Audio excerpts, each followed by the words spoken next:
ఆరోగ్యశ్రీలు పోయినాయి, ఆరోగ్య ఆశ్రయాలు పోయినాయి, డోర్ డెలివరీ పోయింది, జన్మభూమి కమిటీలు వచ్చినాయి. సో ఎన్ని కనిపిస్తా ఉన్నాయండి. చదువులు లేవు, చదువులు పోయినాయి, వ్యవసాయం పోయింది, పెట్టుబడి సాయం పోయింది, ఫ్రీ ఇన్సూరెన్స్ పోయింది, ఆర్బీకేలు పోయినాయి, అన్నీ పోయినాయి. పూర్తిగా గవర్నెన్స్ అంటే ఏదైతే మార్గదర్శకంగా రోల్ మోడల్గా నిలబడాల్సిన రంగాలు వ్యవసాయము, చదువులు, వైద్యము, 3 రంగాలు తిరోగమనమే. గవర్నెన్స్ అనేది లేదు. ఇష్టం వచ్చినట్టుగా దొంగ కేసులు పెట్టి రెడ్ బుక్ పరిపాలనతో దొంగ కేసులను ప్రోత్సహిస్తూ ఉన్నారు. గవర్నెన్స్ అనేది పూర్తిగా పోయింది. లా అండ్ ఆర్డర్ ఎక్కడా లేదు. డోర్ డెలివరీ అనేది గాలికి ఎగిరిపోయింది. ఇంతకుముందు పారదర్శకతంగా ఇచ్చే పరిస్థితి, ఈరోజు పారదర్శకత అనే పదం లేక ఈరోజు విజయవాడలో కనీసం ఫ్లడ్ ఎన్యూమరేషన్ చేయలేని పరిస్థితి.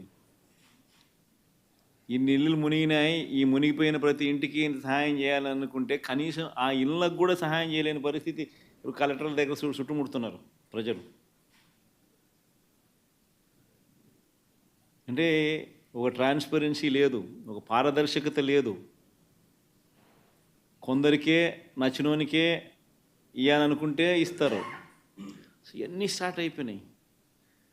4 నెలలకే ప్రభుత్వం మీద వ్యతిరేకత అన్నది తారాస్థాయికి వెళ్ళిపోయి, ఏ తారాస్థాయికి వెళ్ళిపోయిందనంటే వాళ్ళకు కూడా అది అర్థమయ్యి టాపిక్లు డైవర్ట్ చేసేందుకు కొత్త టాపిక్లు తీసుకొస్తూ ఉన్నారు. పార్టీ కోసం ఎవరైతే పనిచేసినారో, పార్టీ కోసం ఎవరైతే కష్టపడినారో, పార్టీ కోసం ఎవరైతే నష్టపోయినారో వీళ్ళే ఆ బాధ్యతల్లో ఉంటారు.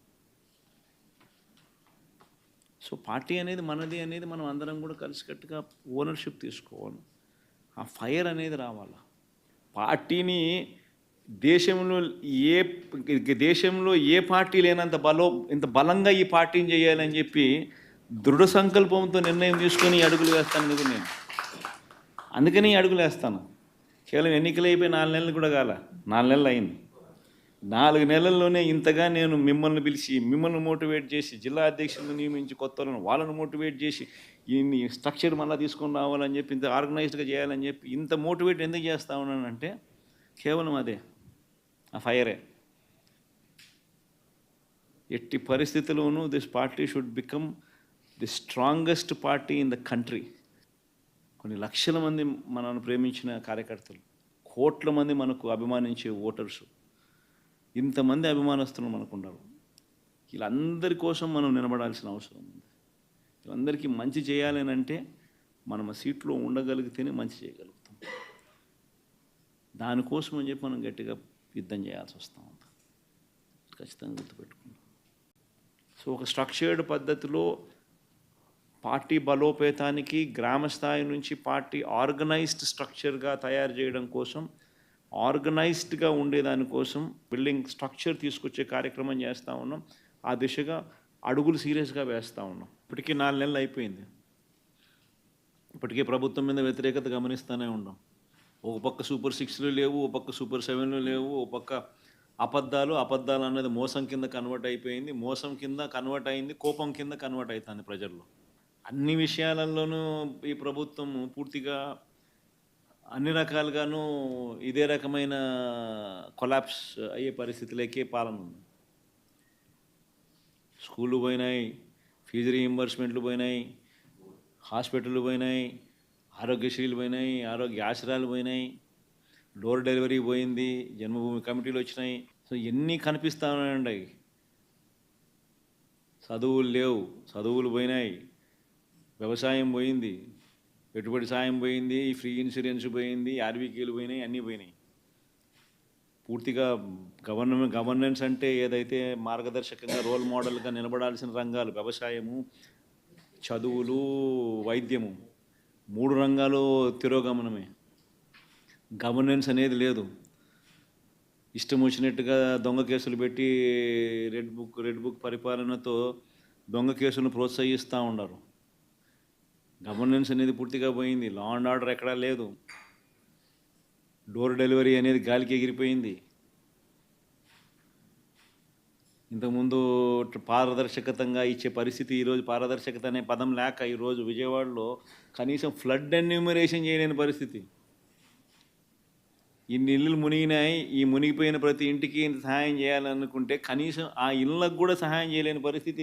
ఇప్పుడు కలెక్టర్ల దగ్గర చుట్టుముడుతున్నారు ప్రజలు. అంటే ఒక ట్రాన్స్పరెన్సీ లేదు, ఒక పారదర్శకత లేదు. కొందరికే నచ్చినోనికే ఇవ్వాలనుకుంటే ఇస్తారు. ఇవన్నీ స్టార్ట్ అయిపోయినాయి. 4 నెలలకే ప్రభుత్వం మీద వ్యతిరేకత అన్నది తారాస్థాయికి వెళ్ళిపోయి, ఏ తారాస్థాయికి వెళ్ళిపోయిందనంటే వాళ్ళకు కూడా అది అర్థమయ్యి టాపిక్లు డైవర్ట్ చేసేందుకు కొత్త కొత్త టాపిక్లు తీసుకొస్తూ ఉన్నారు. పార్టీ కోసం ఎవరైతే పనిచేసినారో, పార్టీ కోసం ఎవరైతే కష్టపడినారో, పార్టీ కోసం ఎవరైతే నష్టపోయినారో వీళ్ళే వీళ్ళే ఆ బాధ్యతల్లో ఉంటారు. సో పార్టీ అనేది మనది అనేది మనం అందరం కూడా కలిసికట్టుగా ఓనర్షిప్ తీసుకోవాలి. ఆ ఫైర్ అనేది రావాలి. పార్టీని దేశంలో ఏ పార్టీ లేనంత ఇంత బలంగా ఈ పార్టీని చేయాలని చెప్పి దృఢ సంకల్పంతో నిర్ణయం తీసుకొని అడుగులు వేస్తాను నేను. అందుకని అడుగులు వేస్తాను. కేవలం ఎన్నికలు అయిపోయి 4 నెలలు కూడా కాల, 4 నెలలు అయింది. 4 నెలల్లోనే ఇంతగా నేను మిమ్మల్ని పిలిచి, మిమ్మల్ని మోటివేట్ చేసి, జిల్లా అధ్యక్షులను నియమించి, కొత్త వాళ్ళను మోటివేట్ చేసి, ఈ స్ట్రక్చర్ మళ్ళీ తీసుకొని రావాలని చెప్పి, ఇంత ఆర్గనైజ్డ్గా చేయాలని చెప్పి ఇంత మోటివేట్ ఎందుకు చేస్తా ఉన్నానంటే కేవలం అదే, ఆ ఫైరే. ఎట్టి పరిస్థితుల్లోనూ this party should become the strongest party in the country. కొన్ని లక్షల మంది మనల్ని ప్రేమించిన కార్యకర్తలు, కోట్ల మంది మనకు అభిమానించే ఓటర్సు, ఇంతమంది అభిమానస్తులు మనకున్నారు. వీళ్ళందరి కోసం మనం నిలబడాల్సిన అవసరం ఉంది. వీళ్ళందరికీ మంచి చేయాలని అంటే మనం ఆ సీట్లో ఉండగలిగితేనే మంచి చేయగలుగుతాం. దానికోసం అని చెప్పి మనం గట్టిగా యుద్ధం చేయాల్సి వస్తూ ఉంది. ఖచ్చితంగా గుర్తుపెట్టుకుంటాం. సో ఒక స్ట్రక్చర్డ్ పద్ధతిలో పార్టీ బలోపేతానికి గ్రామ స్థాయి నుంచి పార్టీ ఆర్గనైజ్డ్ స్ట్రక్చర్గా తయారు చేయడం కోసం, ఆర్గనైజ్డ్గా ఉండేదానికోసం బిల్డింగ్ స్ట్రక్చర్ తీసుకొచ్చే కార్యక్రమం చేస్తూ ఉన్నాం. ఆ దిశగా అడుగులు సీరియస్గా వేస్తూ ఉన్నాం. ఇప్పటికీ 4 నెలలు అయిపోయింది. ఇప్పటికే ప్రభుత్వం మీద వ్యతిరేకత గమనిస్తూనే ఉన్నాం. ఒక పక్క సూపర్ 6లు లేవు, ఒక పక్క సూపర్ 7లు లేవు, ఒక పక్క అబద్ధాలు అన్నది మోసం కింద కన్వర్ట్ అయిపోయింది, మోసం కింద కన్వర్ట్ అయింది, కోపం కింద కన్వర్ట్ అవుతుంది ప్రజల్లో. అన్ని విషయాలలోనూ ఈ ప్రభుత్వం పూర్తిగా అన్ని రకాలుగాను ఇదే రకమైన కొలాప్స్ అయ్యే పరిస్థితులకే పాలన ఉంది.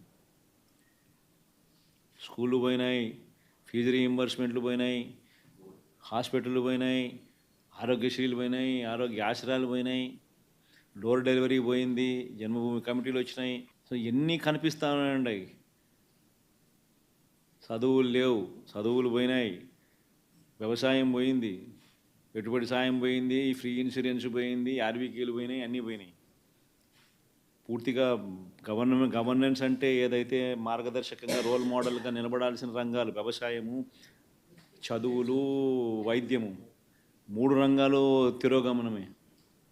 గవర్నెన్స్ అనేది లేదు. ఇష్టం వచ్చినట్టుగా దొంగ కేసులు పెట్టి రెడ్ బుక్ పరిపాలనతో దొంగ కేసులను ప్రోత్సహిస్తూ ఉన్నారు. గవర్నెన్స్ అనేది పూర్తిగా పోయింది. లా అండ్ ఆర్డర్ ఎక్కడా లేదు. డోర్ డెలివరీ అనేది గాలికి ఎగిరిపోయింది. ఇంతకుముందు పారదర్శకతంగా ఇచ్చే పరిస్థితి ఈరోజు పారదర్శకత అనే పదం లేక ఈరోజు విజయవాడలో కనీసం ఫ్లడ్ ఎన్యూమరేషన్ చేయలేని పరిస్థితి. ఇన్ని ఇళ్ళు మునిగినాయి, ఈ మునిగిపోయిన ప్రతి ఇంటికి ఇంత సహాయం చేయాలనుకుంటే కనీసం ఆ ఇళ్ళకు కూడా సహాయం చేయలేని పరిస్థితి. ఇప్పుడు కలెక్టర్ల దగ్గర చుట్టుముడుతున్నారు ప్రజలు. అంటే ఒక ట్రాన్స్పరెన్సీ లేదు, ఒక పారదర్శకత లేదు. కొందరికే నచ్చినోనికే ఇవ్వాలనుకుంటే ఇస్తారు. ఇవన్నీ స్టార్ట్ అయిపోయినాయి. 4 నెలలకే ప్రభుత్వం మీద వ్యతిరేకత అన్నది తారాస్థాయికి వెళ్ళిపోయి, ఏ తారాస్థాయికి వెళ్ళిపోయిందనంటే వాళ్ళకు కూడా అది అర్థమయ్యి టాపిక్లు డైవర్ట్ చేసేందుకు కొత్త కొత్త టాపిక్లు తీసుకొస్తూ ఉన్నారు. పార్టీ కోసం ఎవరైతే పనిచేసినారో, పార్టీ కోసం ఎవరైతే కష్టపడినారో, పార్టీ కోసం ఎవరైతే నష్టపోయినారో వీళ్ళే ఆ బాధ్యతల్లో ఉంటారు. సో పార్టీ అనేది మనది అనేది మనం అందరం కూడా కలిసికట్టుగా ఓనర్షిప్ తీసుకోవాలి. ఆ ఫైర్ అనేది రావాలి. పార్టీని దేశంలో ఏ పార్టీ లేనంత ఇంత బలంగా ఈ పార్టీని చేయాలని చెప్పి దృఢ సంకల్పంతో నిర్ణయం తీసుకొని అడుగులు వేస్తాను నేను. అందుకని అడుగులు వేస్తాను. కేవలం ఎన్నికలు అయిపోయి 4 నెలలు కూడా కాల, 4 నెలలు అయింది. 4 నెలల్లోనే ఇంతగా నేను మిమ్మల్ని పిలిచి, మిమ్మల్ని మోటివేట్ చేసి, జిల్లా అధ్యక్షులను నియమించి, కొత్త వాళ్ళను మోటివేట్ చేసి, ఈ స్ట్రక్చర్ మళ్ళీ తీసుకొని రావాలని చెప్పి, ఇంత ఆర్గనైజ్డ్గా చేయాలని చెప్పి, ఇంత మోటివేట్ ఎందుకు చేస్తా ఉన్నానంటే కేవలం అదే, ఆ ఫైరే. ఎట్టి పరిస్థితుల్లోనూ this party should become the strongest party in the country.